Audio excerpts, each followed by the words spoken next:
हाँ जी। तो कैसे आप सब लोग आगे हम फिर से एक और वीडियो के साथ। इस वीडियो में हम जो है कंपेयरिंग क्वांटिटीज का जो अगला टॉपिक है उसको डिस्कस करने वाले हैं, जिसका नाम है कंपाउंड इंटरेस्ट।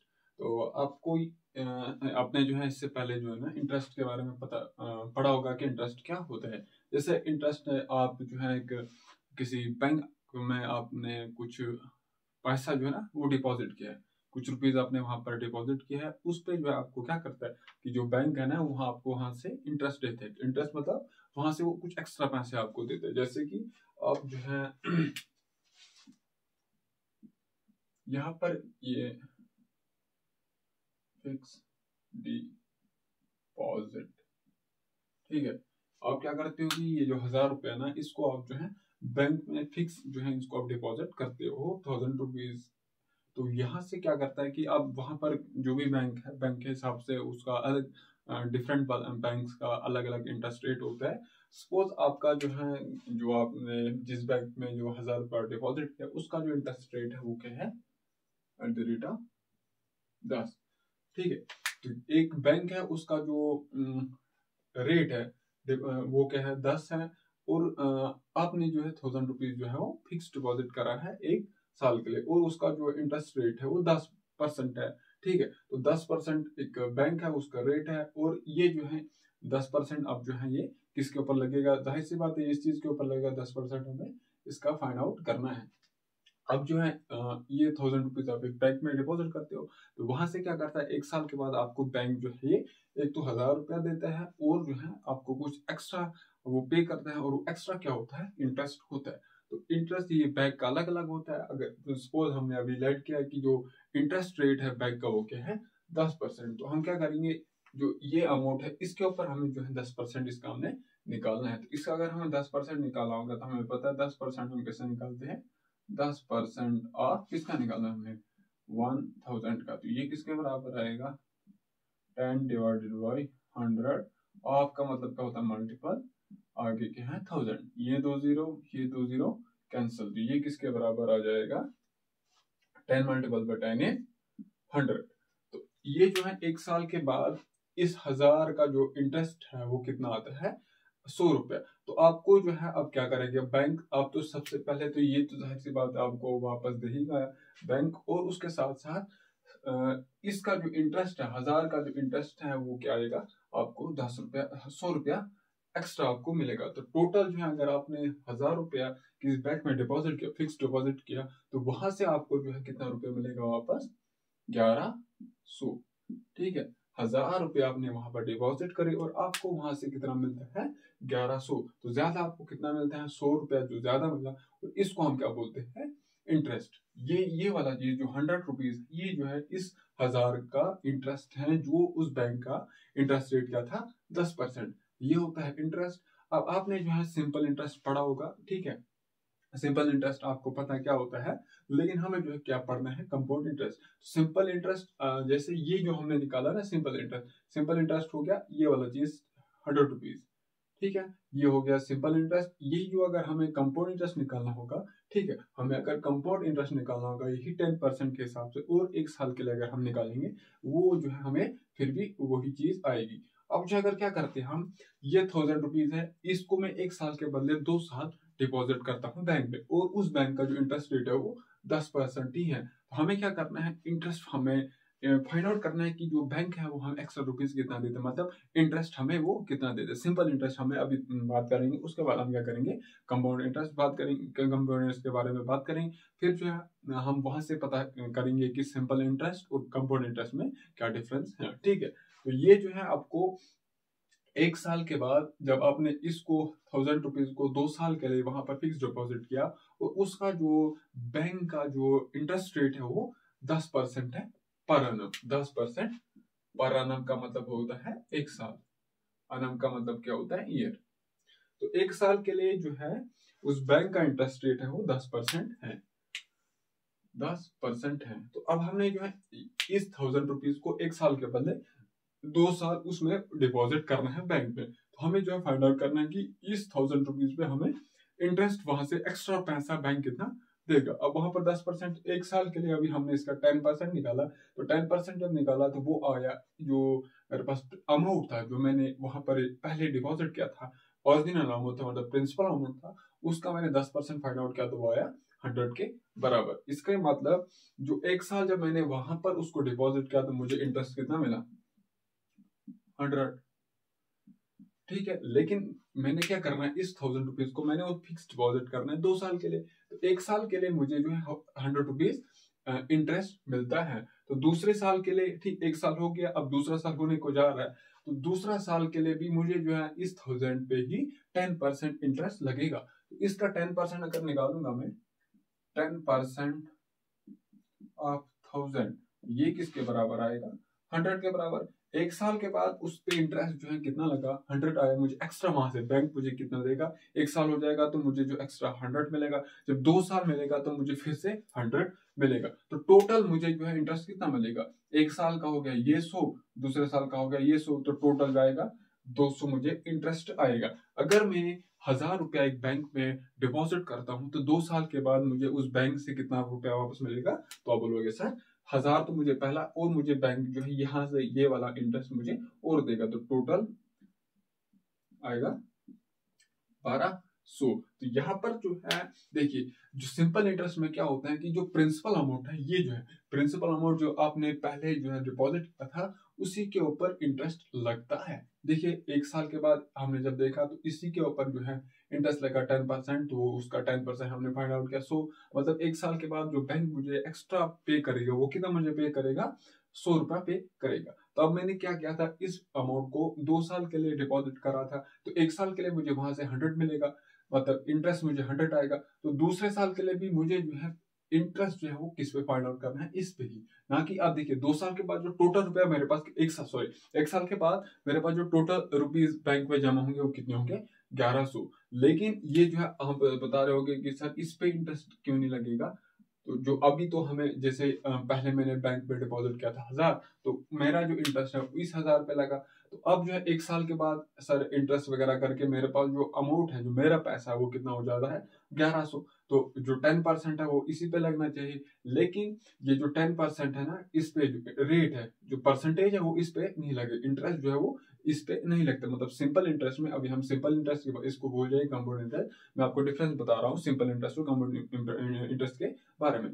तो यहाँ पर क्या है कि जो एक साल के बाद मेरे पास अमाउंट होगा, उस पे तो हमें जो है इंटरेस्ट नहीं लगेगा, वो जो है किस पे लगेगा, जो प्रिंसिपल अमाउंट था उसी पे लगेगा। मतलब एक साल के बाद जो इंटरेस्ट दोबारा से इसके ऊपर नहीं लगेगा, बल्कि किसके ऊपर लगेगा, इसके ऊपर लगेगा। एक साल के बाद मेरा जो इंटरेस्ट है वो कितना बनता है, 100 रुपया बनता है। 2 साल के बाद मेरा जो इंटरेस्ट कितना बनता है, फिर से 100 रुपया बनता है। तो टोटल इंटरेस्ट कितना बनेगा, 200 रुपया बनेगा। तो सिंपल इंटरेस्ट में अगर हम एक साल का इंटरेस्ट फाइंड आउट कर लेंगे, ठीक है, सिंपल एक प्रिंसिपल अमाउंट होगा, उसके ऊपर उसका जो रेट जो इंटरेस्ट होगा वो उस पे लगेगा प्रिंसिपल अमाउंट पे। अगर मैंने एक साल का सिंपल इंटरेस्ट फाइंड आउट कर लिया तो मैं जो है आसानी से 2 साल 3 साल 4 साल 5 साल के लिए वो फाइंड आउट करूंगा। क्यों, क्योंकि एक साल के लिए 100 था, तो 2 साल के लिए कितना होगा, 200 होगा। 3 साल के लिए कितना होगा वो इंटरेस्ट, 300 होगा, और जो 4 साल के लिए कितना होगा, 400 होगा। लेकिन अगर हम कंपाउंड इंटरेस्ट की बात करेंगे तो कंपाउंड इंटरेस्ट में क्या है कि यही जो है मेरे पास ये जो 1000 है, इसको मैं फिर से डिपॉजिट करता हूँ एक बैंक में, और जो इंटरेस्ट रेट है वो क्या है, 10% है।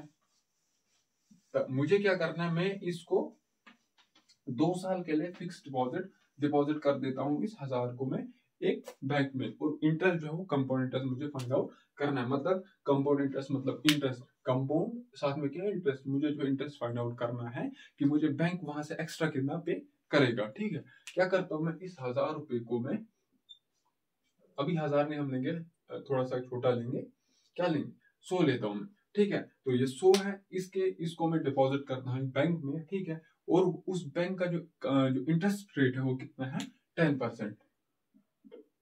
10% उसका क्या है, इंटरेस्ट रेट पर एनम। मतलब एक साल के बाद जो इंटरेस्ट इंक्रीज होता, इंटरेस्ट जो हमें वहां से एक्स्ट्रा बैंक पे करता है वो कितना है, एक साल में 10% हमें एक्स्ट्रा वो देता है वहां से। ठीक है, पर एनम। तो अब इस 100 रुपीज को मैं उस बैंक में कितने साल के लिए डालता हूँ, कितने साल के लिए डिपॉजिट करता हूँ, 2 साल के लिए। और मुझे वहां से क्या फाइंड आउट करना है कि कंपाउंड इंटरेस्ट क्या होगा, मतलब इंटरेस्ट जो बैंक मुझे वहां से क्या देगा। तो 1 साल के लिए अब मुझे क्या करना है, इसका 10% निकालना है, ठीक है।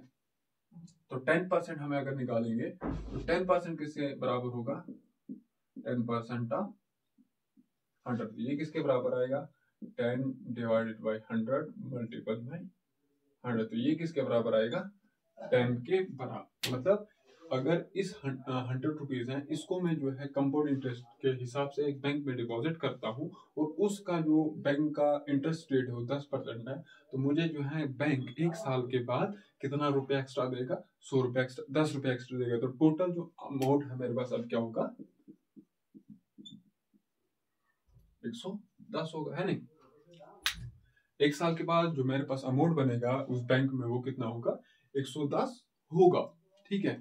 तो अब कंपाउंड इंटरेस्ट में क्या होता है कि जो सिंपल इंटरेस्ट था ना, उसमें क्या होता था कि जो भी इंटरेस्ट रेट है वो खाली प्रिंसिपल अमाउंट पे लगता था। लेकिन अब क्या हो गया, एक तो इंटरेस्ट जो 10% रेट इंटरेस्ट रेट इस 100 रुपए पे लगेगा, 1 साल के लिए लगेगा ना। फिर 1 साल के लिए तो जो भी चीज होगा वो उसके ऊपर लगे, मतलब 10% इंटरेस्ट रेट जो है इस 100 पे ही लगेगा।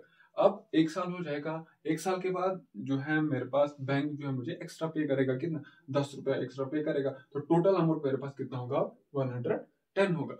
अब जो है जो दूसरे साल के लिए मैंने 2 साल के लिए इसको डिपॉजिट किया था, तो 1 साल के बाद मुझे जो है इंटरेस्ट लगता है, मतलब एक्स्ट्रा पे मुझे बैंक करते हैं।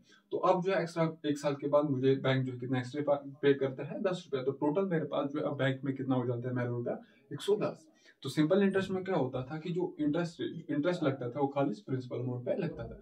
लेकिन कंपाउंड इंटरेस्ट में क्या होता है, 1 साल के बाद जो इंटरेस्ट है इस चीज पे लगेगा, ना कि इस चीज पे लगेगा। प्रिंसिपल इंटरेस्ट में क्या होता था कि हमें, सॉरी, सिंपल इंटरेस्ट में क्या होता था, जो सेकेंड ईयर के बाद जो इंटरेस्ट है वो इसी चीज पे लगता था। लेकिन कंपाउंड इंटरेस्ट में क्या होता है, जो इंटरेस्ट है वो क्या होता है, सेकेंड ईयर के बाद इस चीज पे लगेगा। 1 साल के बाद मेरे पास कितना पैसा होगा बैंक में, 110।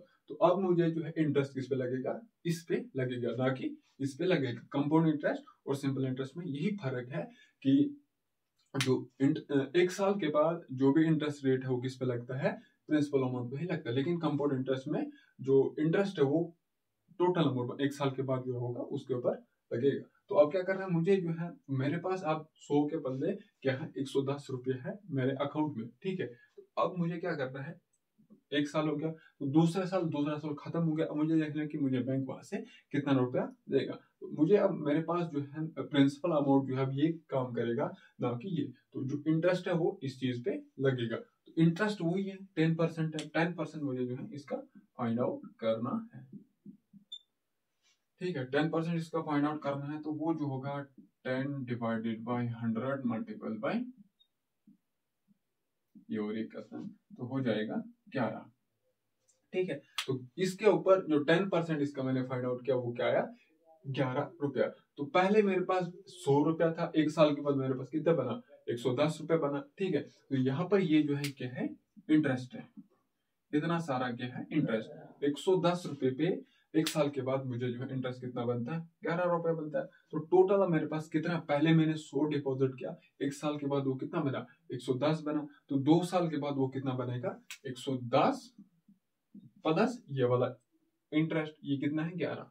तो ये आएगा किसके बराबर, 1 1 1 2 1, ठीक है। जो 100 रुपया मैंने डिपॉजिट किया था वो 2 साल के बाद कितना बनेगा, 121 121 बना। अगर मुझे पता करना होगा ये जो है मेरे पास पहले प्रिंसिपल अमाउंट कितना था, 2 साल के बाद जो है वो कितना बना, इतना बना। तो इसके ऊपर जो इंटरेस्ट कितना लगा, वो इंटरेस्ट कैसे हम फाइंड आउट करेंगे, जो इतना बना इतना, लेकिन मैंने कितना वहां पर जमा किया था, 100, ये वाला बना इतना, लेकिन जमा मैंने इतना किया था, जो होगा वो क्या आएगा, 21। मतलब 2 साल के बाद जो कंपाउंड इंटरेस्ट है वो कितना लगेगा, 21 रुपया। यही अब क्या करना है, अगर हमें इन जनरल फॉर्मूला डिराइव करना होगा तो हम उसको कैसे डिराइव करेंगे, वही एक एग्जांपल लूंगा मैं। अब 100 ये वाला 100 हम लेंगे,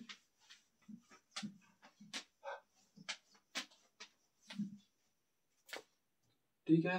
100 रुपीज में इसको डिपॉजिट करता हूँ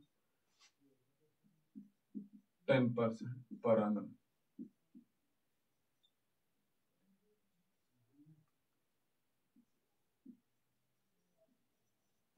ठीक है।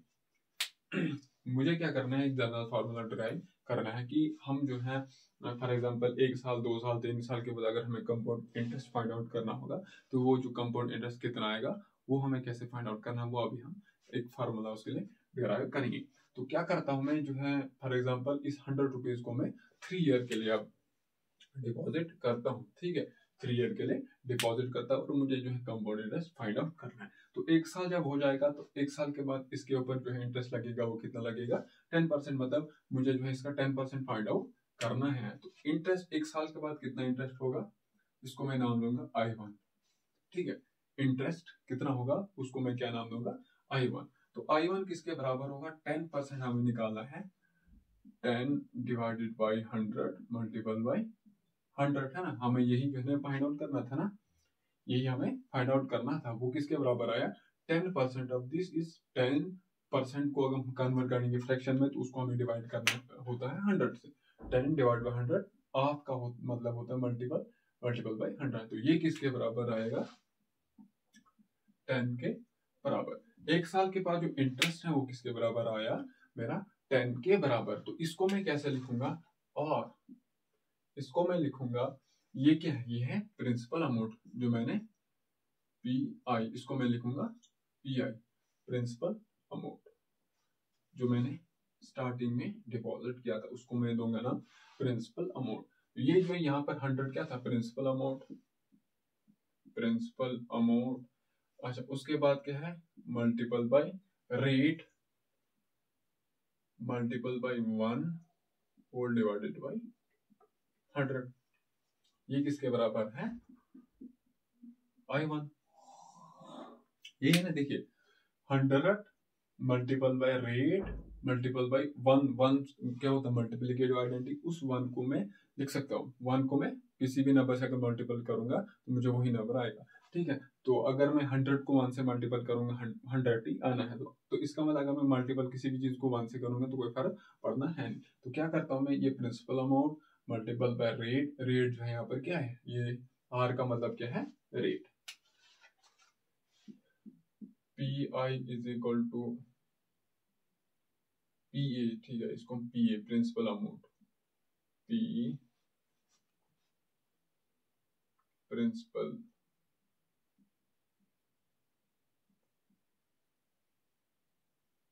अमाउंट, PI के बदले प्रिंसिपल अमाउंट, R का मतलब हो गया रेट। तो यहाँ पर 1 क्या है, टाइम, इसके बदले लिखेंगे हम टाइम। टाइम क्या था, अभी 1 साल था ना, तो T is equal to time. तो हमने जो है 1 साल के लिए इंटरेस्ट जो है वो फाइंड आउट कर लिया है। तो इंटरेस्ट किसके बराबर आ रहा है, इसके बराबर। तो टोटल अमाउंट जो है 1 साल के बाद क्या होगा, प्रिंसिपल अमाउंट प्लस ये इंटरेस्ट। तो जो अमाउंट होगा वो किसके बराबर होगा, A1। A1 किसके बराबर होगा, प्रिंसिपल अमाउंट जो था प्लस I1। तो ये किसके बराबर आएगा, है ना। 1 साल के बाद 100 प्लस ये A1 किसके बराबर होगा, 110 के बराबर। 100 प्लस इंटरेस्ट हमारा 10 के बराबर आया। तो जो A1 है वो किसके बराबर होगा, 110 के बराबर। या फिर इसको में हम लिखेंगे principal amount plus interest, I किसके बराबर है, प्लस I। इस I के बदले में लिखूंगा PA multiple by R multiple by T के बदले यहाँ पर 1 है ना, तो 1 होल डिवाइडेड बाई 100। तो मैं इसको नाम दूंगा A1। This A1 is equal to, देखिए ये P1, यहां से मैं P1 कॉमन लूंगा, P अगर मैं कॉमन निकालूंगा यहाँ पर रहेगा 1 multiple by PA is PA plus R divided by 100। तो यहाँ पर जो है वो आएगा 1, इसका कुछ पावर है नहीं, मतलब 1। तो इसको मैं लिख सकता हूँ। तो 1 साल के बाद जो अमाउंट है वो किसके बराबर होगा, इसके बराबर। ठीक है, तो ये किसके बराबर है, 110 के बराबर। अगर मुझे जो है इंटरेस्ट फाइंड आउट करना होगा तो वो किसके बराबर होगा, this A1 minus principal amount. ठीक है, अगर इंटरेस्ट मुझे पता करना होगा कि जो बैंक मुझे वहां से एक्स्ट्रा कितना पे करता है, तो उसमें से हम देखेंगे जो 1 साल के बाद मेरे बैंक में कितना अकाउंट था, मतलब कितना मनी था, माइनस जो मैंने पहले ही जो है कितना डिपॉजिट करा था। तो मेरे पास जो 1 साल के बाद जो कितना मनी है 110, तो 1 साल से पहले मतलब मैंने अपना पैसा कितना डिपॉजिट किया था 100, तो इंटरेस्ट कितना आएगा 100, 110 माइनस 100 तो आएगा 10 के बराबर। वही यहाँ पर भी इंटरेस्ट आ रहा है। तो अब जो है ठीक है, तो कंपाउंड इंटरेस्ट में जो A1 है, A1 के ऊपर अब क्या लगेगा, इंटरेस्ट लगेगा। तो A1 जो है वो, A1 को मैं यहाँ पर लिखूंगा, A1 is equal to PA1 plus R divided by 100, this is A1। 1 साल के बाद जो मेरे अकाउंट में पैसा होगा वो इतना होगा, और ये A1 किसके बराबर है, A1 इज 110। अब दूसरे साल के बाद जो अब इंटरेस्ट है वो 100 के बजाय 110 के ऊपर लगेगा। कंपाउंड इंटरेस्ट और सिंपल इंटरेस्ट में यही फर्क है। जो इंटरेस्ट है सिंपल, जो प्रिंसिपल इंटरेस्ट है या नहीं सॉरी सिंपल इंटरेस्ट है वो जो है प्रिंसिपल अमाउंट पे ही लगता है, लेकिन जो कंपाउंड इंटरेस्ट है वो जो है 1 साल के बाद जो आपके इंटरेस्ट होते हैं प्लस प्रिंसिपल अमाउंट होता है उसके ऊपर टोटल के ऊपर इंटरेस्ट लगता है। ये आपको याद रखना है। क्या याद रखना है, जो सिंपल इंटरेस्ट और कंपाउंड इंटरेस्ट में क्या फर्क है। सिंपल इंटरेस्ट में जो इंटरेस्ट है 1 साल के बाद प्रिंसिपल अमाउंट पे ही लगता है, लेकिन कंपाउंड इंटरेस्ट में क्या होता है, 1 साल के बाद जो इंटरेस्ट है वो प्रिंसिपल अमाउंट के बदले जो मतलब इंटरेस्ट के बाद इंटरेस्ट के ऊपर भी रेट लगते हैं और जो प्रिंसिपल अमाउंट है उसके ऊपर भी इंटरेस्ट लगता है। इंटरेस्ट यहाँ पर क्या था, जो ये था इंटरेस्ट हमारा, इसके ऊपर भी 10% हमें इंटरेस्ट देखना है 1 साल के बाद, और जो प्रिंसिपल अमाउंट था उसके ऊपर भी हमें देखना है कि इंटरेस्ट कितना लगता है 10%। अगर हम इस 10 का 10% हम निकालेंगे वो क्या आएगा, 1 आएगा। 1 साल के बाद इसका जो कंपाउंड इंटरेस्ट है वो किसके बराबर होगा, 1 के बराबर। 1 साल के बाद इसके ऊपर जो कंपाउंड इंटरेस्ट है उसके बराबर होगा 10 के बराबर। तो टोटल जो है वो 2 साल के बाद उसका इंटरेस्ट कितना होगा, दूसरे साल के बाद 110 के ऊपर अगर हम देखेंगे तो 10% किसके बराबर होगा, वो 11 के बराबर होगा। आप क्या करेगा, कंपाउंड इंटरेस्ट में जो इंटरेस्ट है वो क्या है, इस चीज के ऊपर लगेगा A1 के ऊपर। अगर हम A1 का, या आपको याद रखें A1 किसके बराबर है और A1 किसके बराबर है। यहाँ अब मैं इसको मिटाता हूँ।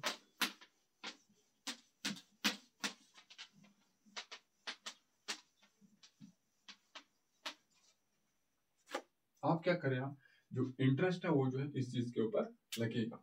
तो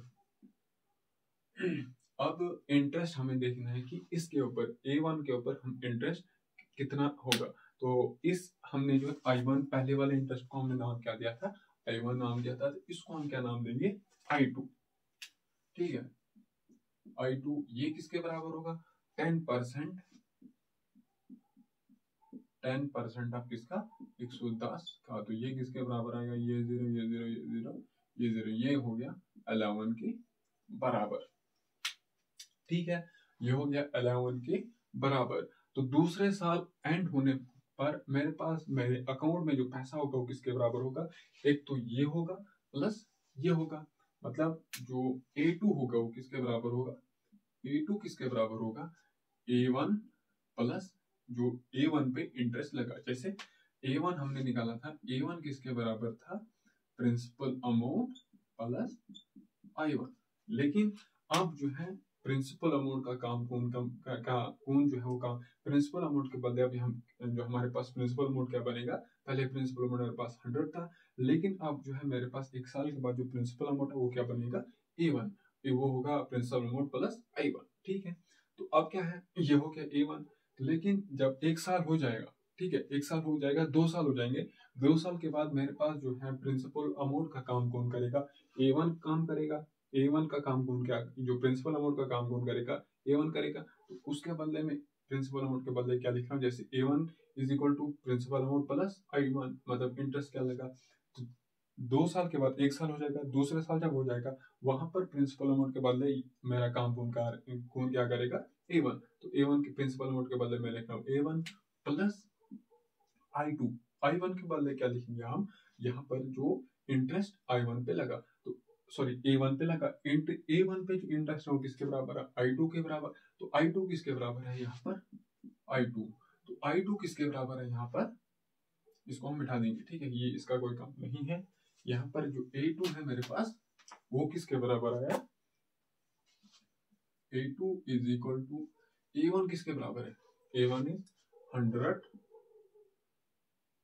110 प्लस जो I2 है, I2 मेरे पास किसके बराबर है 100 मतलब 11 के बराबर, तो जो A2 है वो किसके बराबर आएगा 121 के बराबर आएगा। और इसको अगर हम अब इस प्रिंसिपल अमाउंट की फॉर्म में लिखेंगे वो किसके बराबर होगा, तो A2 किसके बराबर है A1, ठीक है, और A2 इज इक्वल टू आई जो A1 है, A1 किसके बराबर है, ये इसके बराबर, तो A1 के बाद मैं लिखूंगा principal amount 1 plus R divided by 100, और जो I2 है, I2 के बदले में क्या लिखूंगा, ठीक है, I2 के बदले हम अब क्या लिखेंगे यहाँ पर, I2 के बदले हम लिखेंगे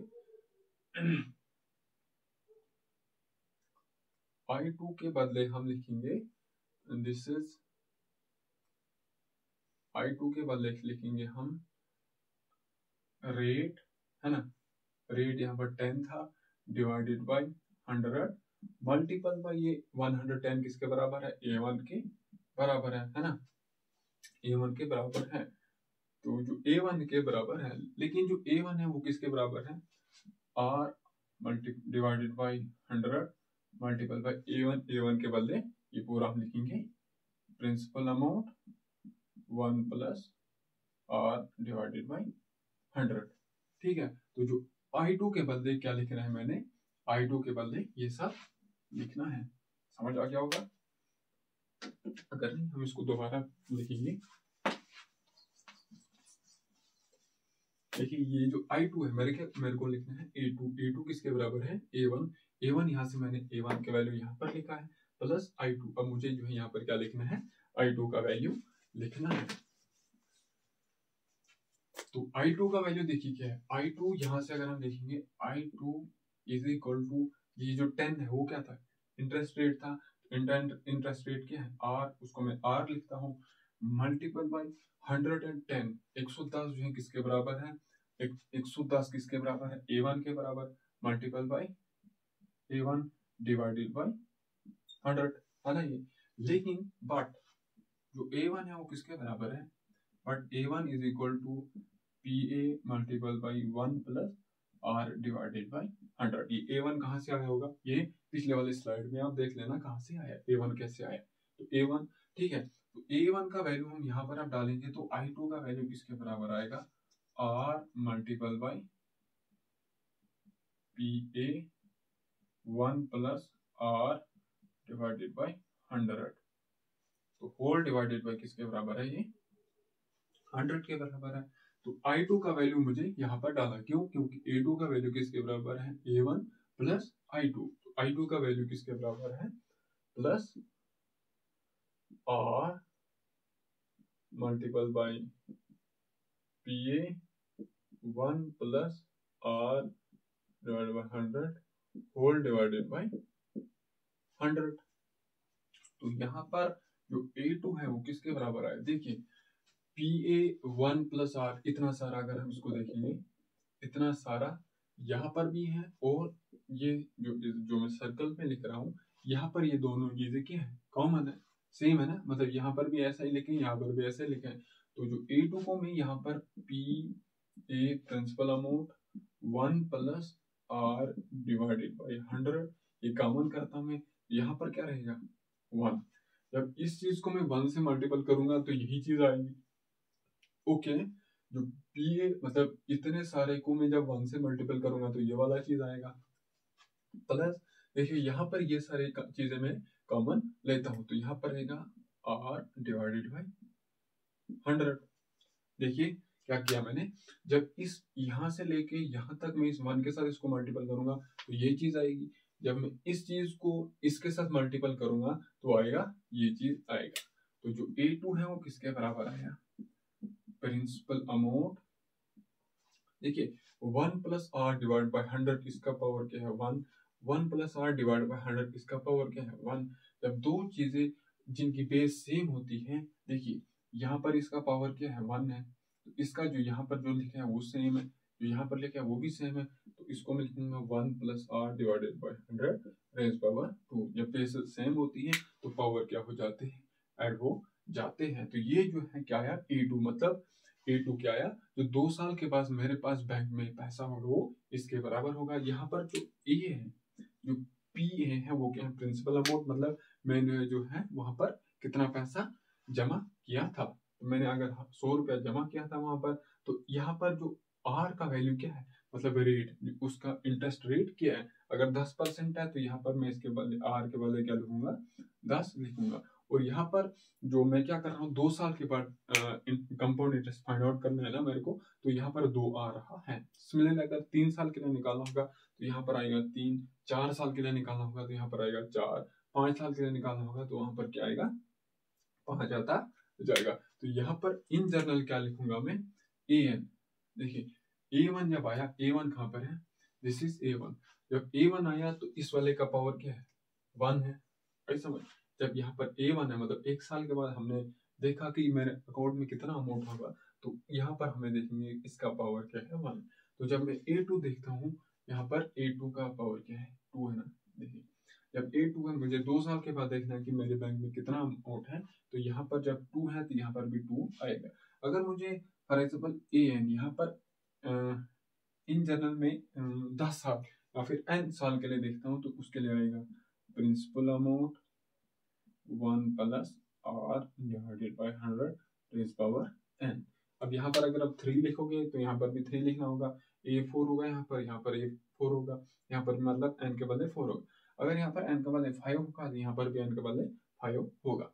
तो इन जनरल हमने जो है एक फार्मूला ड्राइव कर लिया है। अगर हमें 10 साल के बाद देखना होगा कि मेरे अकाउंट में जो है कितना पैसा जमा होगा, अगर मैं उसको कंपाउंड इंटरेस्ट के साथ एनुअली कंप्यूट करता हूँ, तो 5 या 10 साल के बाद मेरे पास अकाउंट में कितना होगा उसको हम कैसे फाइंड आउट करेंगे। मैंने जो है कितना डिपॉजिट किया था, सबसे पहले ये मतलब इसको मैंने डिपॉजिट किया था 1 प्लस, और उस बैंक का रेट क्या है, तो यहाँ पर इसका पावर क्या है, मतलब अगर 5 साल के बाद होगा तो यहाँ पर n का वैल्यू 5 होगा। तो ये था मतलब मेरे पास जो अमाउंट है वो कितना होगा।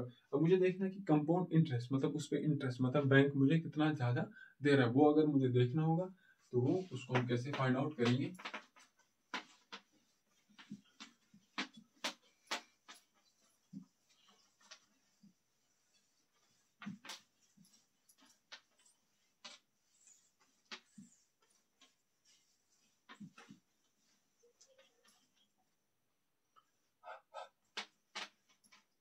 तो उसको अगर हम फाइंड आउट करेंगे कंपाउंड इंटरेस्ट, कंपाउंड इंटरेस्ट मतलब CI का मतलब होता है कंपाउंड इंटरेस्ट, तो उसको हम लिखेंगे AN माइनस प्रिंसिपल अमाउंट। मतलब जो अमाउंट है मेरे पास 2 साल 3 साल के बाद क्या अमाउंट है, यहाँ पर आएगा अमाउंट माइनस प्रिंसिपल अमाउंट। ठीक है, यहाँ पर क्या है ये, this is amount minus principal amount. ठीक है, ये अमाउंट जो है इसका फार्मूला हमने अभी डिराइव कराया, AN is equal to principal amount 1 plus R divided by 100 raise power n। तो अगर मुझे 2 साल के बाद लिखना होगा तो यहाँ पर AN के बदले में क्या लिखूंगा 2 लिखूंगा, तो यहाँ पर भी 2 लिखूंगा। तो A2 यहाँ पे जो भी कुछ वैल्यू आएगा वो कुछ आएगा, सपोज यहाँ पर आया 121, तो ये आया A2 का वैल्यू ये था, A2 121। तो PA का वैल्यू क्या है, मतलब मैंने 100 रुपया डिपॉजिट किया था, तो इसके ऊपर कंपाउंड इंटरेस्ट कितना चढ़ेगा, वो आएगा A2 माइनस प्रिंसिपल अमाउंट, तो 121 माइनस 100 इज इक्वल टू 21। और ये जो है किसके बराबर है, कंपाउंड इंटरेस्ट के बराबर। कंपाउंड इंटरेस्ट किसके बराबर आएगा, अमाउंट माइनस प्रिंसिपल अमाउंट के बराबर। तो ये जो था थोड़ा सा इंट्रोडक्शन था, कंपाउंड इंटरेस्ट को हम कैसे फाइंड आउट करेंगे, सिंपल इंटरेस्ट और कंपाउंड इंटरेस्ट में क्या डिफरेंस है, ये हमने जो है वो फाइंड आउट किया। मतलब अभी थोड़ा सा हमने उसके बारे में पढ़ा। अब जो है क्या है कि जो सपोज क्या करते हैं कि इंटरेस्ट क्या है कि पर एनम के हिसाब से, मतलब जो इंटरेस्ट है वो क्या है, SP is equal to 10% per annum.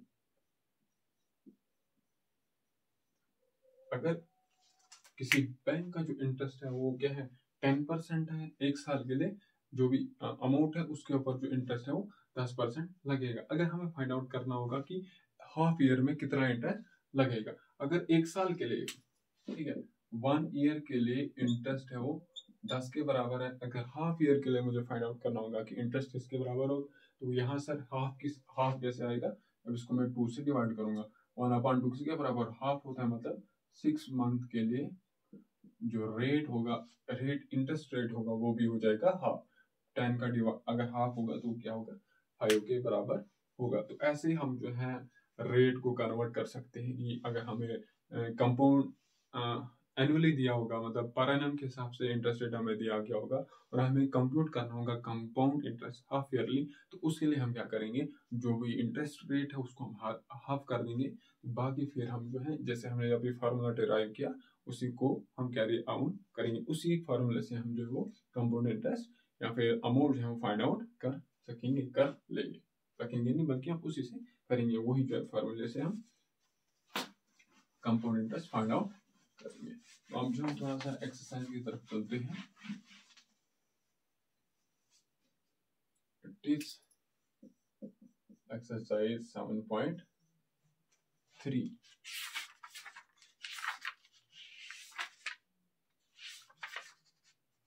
Calculate the amount and the compound interest. ठीक है, पहला क्वेश्चन क्या है,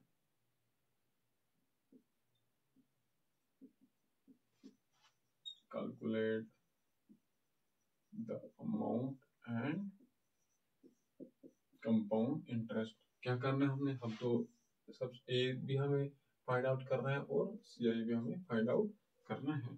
तो यहाँ पर जो है आर एस हमें, हमारे पास जो पहला पार्ट है, जो प्रिंसिपल अमाउंट है वो किसके बराबर है, 10,080 के बराबर है। और यहाँ पर जो फॉर 3 ईयर,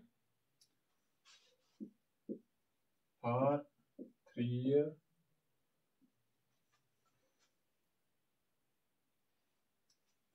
जो रेट है एट 12.1/2% पर annum, पर annum कंपाउंडेड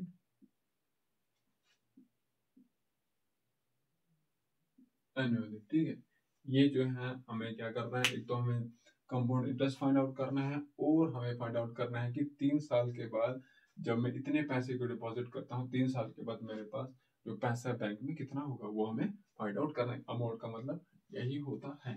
हियर जो प्रिंसिपल अमाउंट है वो किसके बराबर है, 10,000। ठीक है, और टाइम यहाँ पर क्या है, 3 साल, मतलब इस टाइम को हम लिखेंगे एन ना, तो टी को हम लिखेंगे, टी के बदले हम इसको लिखेंगे एन, क्योंकि वहां पर हमें ए एन का वैल्यू है, A N is equal to P A multiply 1 plus R divide by 100 raise power N. तो यहाँ पर एन का वैल्यू क्या है, 3 है ना, मतलब जैसे A2 2 साल के बाद, A3 हो गया 3 साल के बाद, तो यहाँ पर जो 3 साल हमारे पास कितने हैं, 3 दिए गए हैं। और जो रेट है वो किसके बराबर है, तो रेट जो है वो ये है, वो किसके बराबर आएगा, 12×2 = 25, 25 डिवाइड बाई 2%। और हमें जो है यहाँ पर क्या कैलकुलेट करना है, जो compounded per annum compounded annually, जो रेट है, जो ये वाला रेट है, ये जो है 1 साल के लिए है, मतलब 1 साल के बाद जो रेट है वो इसके ऊपर जो है हमें इंटरेस्ट जो है इतने साल के ऊपर लगता है। वो इंटरेस्ट क्या है, 12 से 1/2। हमें जो है क्या फाइंड आउट करना है, हमें जो है तो कंपाउंड इंटरेस्ट फाइंड आउट करना है और अमाउंट हमें फाइंड आउट करना है। मतलब वी नो जो अमाउंट होता है, मतलब ए एन वो किसके बराबर होता है, प्रिंसिपल अमाउंट, अभी हमने फार्मूला डिराइव किया था 1 plus R divided by 100 raise power N. Here N यहाँ पर क्या हमारे पास 3 है, तो मतलब A3 जो अमाउंट है वो किसके बराबर होगा, A3 का मतलब क्या है, amount. Amount is equal to A3, principal amount इसके बराबर है 10,800, 1 प्लस रेट क्या है 25 डिवाइडेड बाय 2, तो मल्टीपल क्या है इसको 100, तो इसका पावर हमारे पास कितना है, n का वैल्यू क्या है 3 है। ये तो ये किसके बराबर आएगा, A3 इज इक्वल टू 10, तो यहाँ पर आएगा ये 25 25 चौके, तो यहाँ पर आएगा 25 का 25 25 चौके, तो यहाँ पर आएगा ये 1 plus 1 divided by 8 raise power 3, this is A3, वो किसके बराबर आएगा 10,800 मल्टीपल बाय 8 एकम 8, 8 प्लस 1 थे 9, 9 डिवाइडेड बाय 8 रेज पावर 3। तो अब क्या करना है हमें, हमें एक तो 9 का क्यूब चाहिए और 8 का क्यूब चाहिए। तो A3 जो है वो किसके बराबर होगा, इसको हम यहाँ लिखेंगे, दिस इज A3 मतलब जो अमाउंट है वो किसके बराबर होगा 10800 मल्टीपल बाय 9 9 81 9 9 8 72 721 डिवाइडेड बाय 8 8 64 8 चौके 32 2 8 छके 48 3 48 3 49 512। लेट मी चेक,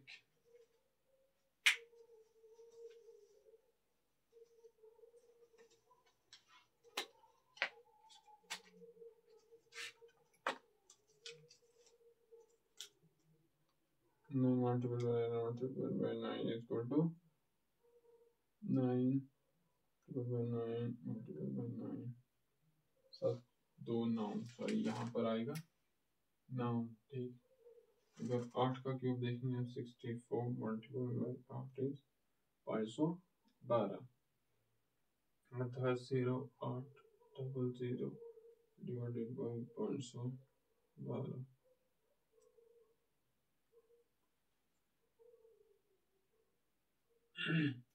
तो ये किसके बराबर आएगा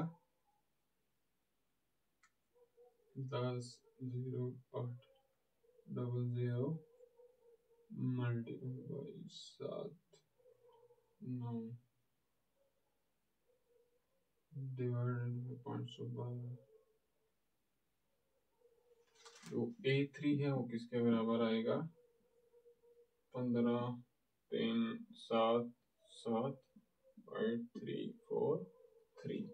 तो हमने एक चीज जो हमने फाइंड आउट करना था, अमाउंट किसके बराबर होगा, कैलकुलेट द अमाउंट। तो 3 साल के बाद जो अमाउंट है वो जो है इतना होगा, जो हमने डिपॉजिट कितना गया था 10,800, तो 3 साल के बाद इंटरेस्ट वगैरह ऐड करके जो कितना अमाउंट हो जाएगा 15,377, तो ये जो था कितना था अमाउंट। और हमें क्या करना है, कंपाउंड इंटरेस्ट फाइंड आउट करना है। तो कंपाउंड इंटरेस्ट हमें पता है किसके बराबर होता है, amount minus principal amount.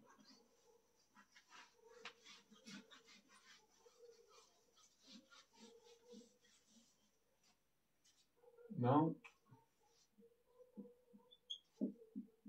CI किसके बराबर आएगा, अमाउंट A3 माइनस PE। तो A3 किसके बराबर आया 15,377 और 3 माइनस 10,800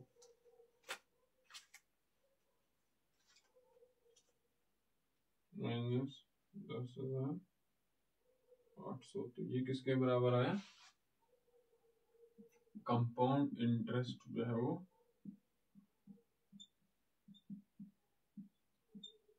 ये जो है ये बैंक मुझे वहां से देगा। अगर मैं जो है इतना अमाउंट, कितना अमाउंट इतना सारा अमाउंट एक बैंक में डिपॉजिट करता हूँ और उस बैंक का जो इंटरेस्ट रेट है वो 25.2 है, तो मुझे जो है वहां से एक्स्ट्रा पैसा बैंक 3 साल के बाद कितना देगा, इतना देगा 4,577, इतना जो है मुझे बैंक जो है वहां से एक्स्ट्रा देगा।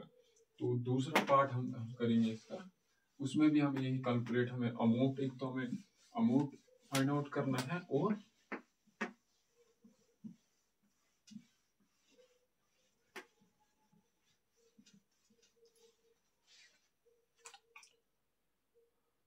18,000। बी पार्ट के हैं जो पी है वो किसके बराबर है 18,000, ठीक है। अब पार 2 सही 1/2 ईयर, पार जो n है n पार 2 सही 1/2 ईयर्स, और उसके साथ साथ क्या है एट रेट उसका क्या है eight 10% per annum compounded annually, इसमें भी यही है। तो यहाँ पर हमारे पास ईयर सोल्यूशन हम करेंगे ईयर, जो प्रिंसिपल अमाउंट है वो किसके बराबर है 18,000 के बराबर, और जो रेट है वो किसके बराबर है 10 के बराबर। लेकिन यहाँ पर अब क्या है जो n है n के n हमारे पास 1 2 3 4 होना चाहिए, लेकिन यहाँ पर n के हैं तो 2 साल के बाद 6 महीने है, मतलब n जो है यहाँ पर 2 सही 1/2 है। इसमें क्या करेंगे हम, सबसे पहले अमाउंट मैं क्या करता हूँ, एक तो अमाउंट यहाँ पर 2 साल के लिए निकालता हूँ, ठीक है। सबसे पहले हम क्या करेंगे, हम A2 फाइंड आउट करेंगे, जो बाकी 1/2 है उसको हम बाद में करेंगे, ठीक है। तो हम क्या करेंगे, सबसे पहले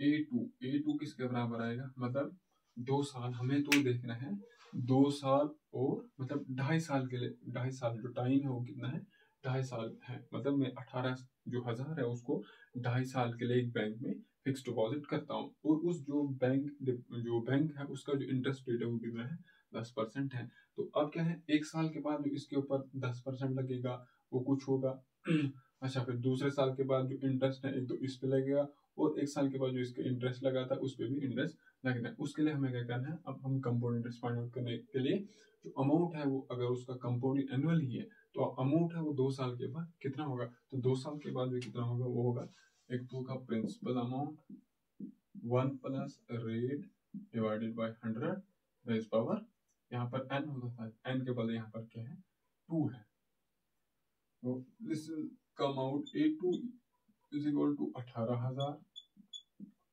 1 प्लस 10 डिवाइडेड बाई 100 का पावर, तो ये 2 जीरो ये जीरो कैंसिल, 10 एकम 10 10 प्लस 21 11, तो ये क्या आएगा A2 किसके बराबर आएगा 1800 11 डिवाइडेड बाई 10 का स्क्वायर, तो A2 आएगा 1800 11 का स्क्वायर 121, क्योंकि ये जो स्क्वायर है इसका भी है और नीचे वाले का भी है।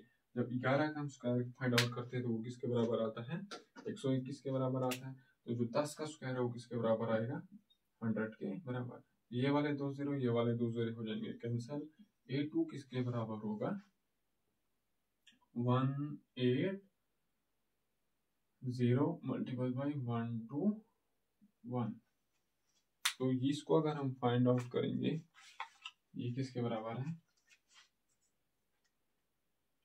180 multiple by 121, this is A2 है वो किसके बराबर आएगा 2178 ये जो था 2 साल के बाद मैं जो है 18,000 अगर डिपॉजिट करता हूँ तो 2 साल के बाद जो है कितना रुपया बनता है।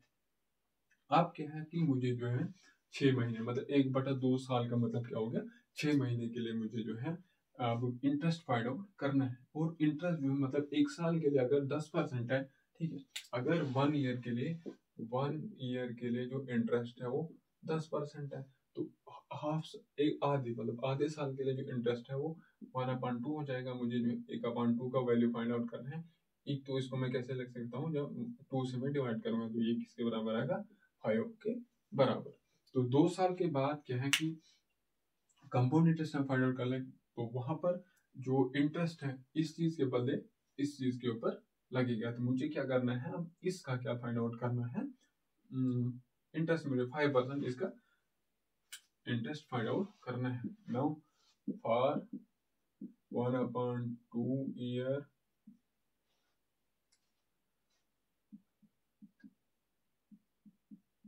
Interest is equal to 5% of A2 है ना, 2 साल, क्योंकि जो कंपाउंड इंटरेस्ट जब हम निकालते हैं वहां पर जो इंटरेस्ट है वो जो है किसके ऊपर लगता है, जो इसके ऊपर मतलब A2 के ऊपर। 1 साल के बाद जो चीज आएगी इंटरेस्ट प्लस जो प्रिंसिपल अमाउंट है पूरे के ऊपर इंटरेस्ट लगता है। 2 साल के बाद इंटरेस्ट प्लस जो पूरा अमाउंट है उसके ऊपर इंटरेस्ट लगता है। तो 2 साल के बाद जो मेरे पास इंटरेस्ट प्लस प्रिंसिपल अमाउंट करके जो टोटल अमाउंट है मेरे पास इतना है।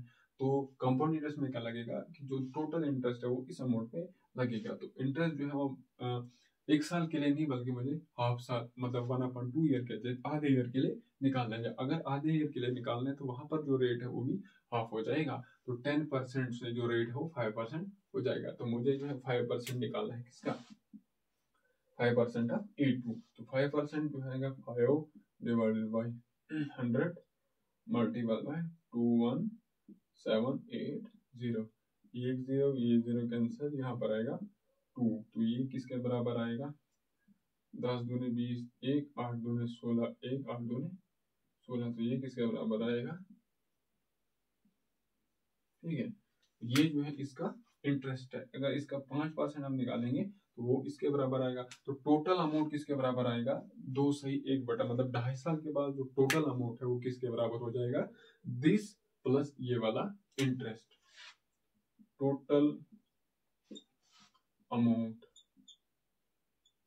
Is equal to A2 plus 10,080। ये किसके बराबर आएगा, मेरे पास जो A2 है वो किसके बराबर है, 21,780 प्लस 1088। तो यह आएगा 8 का 8 का 8 8 8 16 6 7 1 8,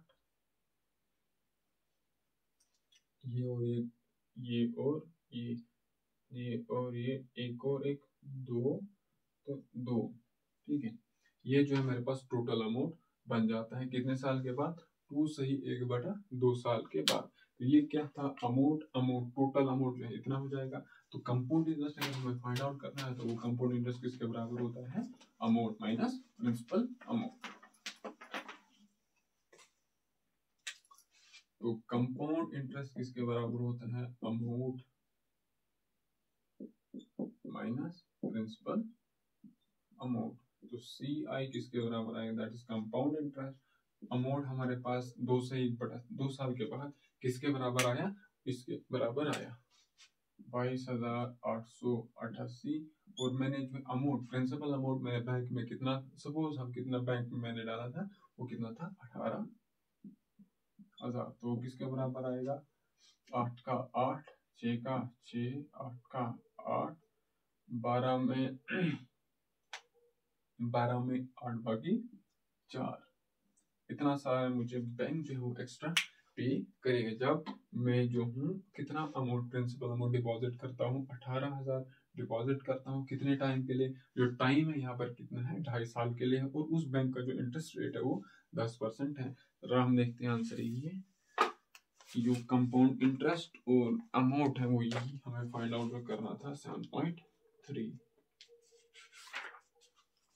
आना तो यही चाहिए।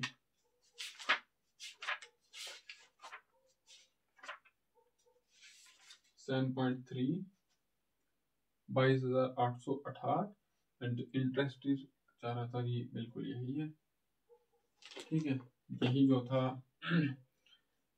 हमें अमाउंट भी यही फाइंड आउट करना था और इंटरेस्ट हमें फाइंड आउट करना था। तो बाकी जो इसके क्वेश्चंस हैं, अभी हमने इस A पार्ट के कितने पार्ट्स हमारे पास 1 2 3 पार्ट्स हैं। और इसके साथ साथ अभी जो है इस एक्सरसाइज के टोटल जो क्वेश्चन है 12 क्वेश्चंस है। और बाकी जो क्वेश्चंस में पार्ट्स भी हैं। तो इंशाल्लाह बाकी जो क्वेश्चंस है इस एक्सरसाइज के हम अगले वाले वीडियोस में डिस्कस करेंगे। शुक्रिया।